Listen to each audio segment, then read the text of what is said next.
Hey there, ladies and gentlemen, it's me, Dr. Donna. Welcome to week 26 of 9. Last week I read Provoke. Here's what I have for you. Ladies and gentlemen, this book is a no. It did not provoke. It did not meet the Real Leader book meter. The authors of the book had research and they put stories in there that you would think would kind of match, but the people that they used for the stories weren't aware that they were using the Provoke method. It just was a hodgepodge. It was like a quilt. They just took information, put it together and said, see, this is Provoke. These people are being provoked and they did a good job and they did make and risk taked and did all these things that they didn't necessarily do. And I don't like when books are written like this. If you have a theory, then you need to have research that you actually did that backed it up, whether it was your personal experience or other experiences.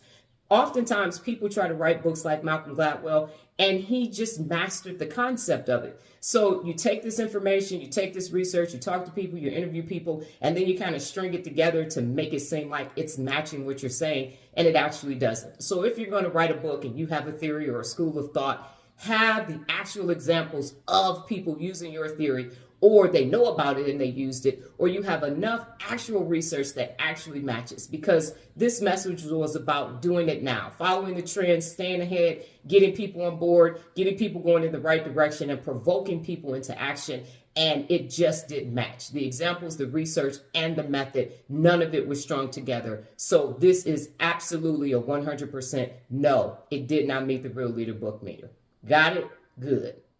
Last week's New Beginning, I watched nothing but my content on my phone. Every time I picked up my phone, instead of going to social media and looking at the For You page or any of that, I only watched and read my content. And it was quite eye-opening. As I mentioned before, I have thousands of YouTube videos, thousands of posts on social media, and I just went back. I read old articles from Medium, and I did it throughout my day, from the time I woke up until the time I went to sleep. And what I saw was that real leadership is pretty awesome. I enjoyed watching my content because I'm always making it and producing it and distributing it. And very rarely do I have the time to sit back and actually just be a consumer of the content, to take the action, to answer the poll questions, to look at the curious questions, to read the articles and look at turnaround challenges and turnaround risk and all the other topics on YouTube. There are over 80 something playlists.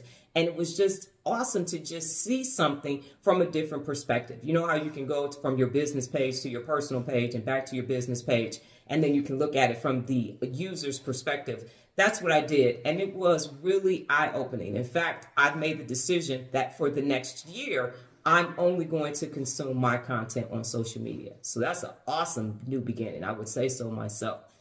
This week's book, The McDondalization of Society 5. Well, that's my time, ladies and gentlemen. But before I get out of here, just remember the power of 9. New beginnings expand your mind. Adios.